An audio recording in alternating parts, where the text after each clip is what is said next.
À l'Institut Sapiens, on a fait le constat que depuis les années 80, la chute de notre industrie,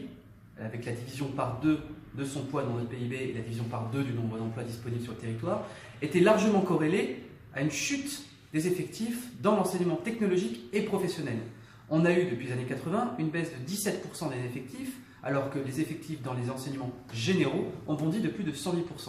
Nous pensons que les deux sont liés. Et si jamais demain, notre pays voulait justement s'emparer de la révolution de l'industrie 4.0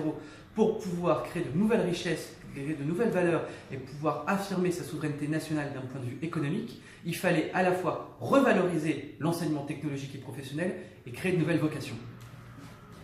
Le problème de cette revalorisation est un problème de filière, puisqu'il faut à la fois développer la formation professionnelle à tous les niveaux et mobiliser tous les talents derrière cette régénération de l'industrie du futur. Et pour ça, il faut effectivement ouvrir la formation, la décloisonner entre l'entreprise et les systèmes de formation, décloisonner entre les différents cycles et surtout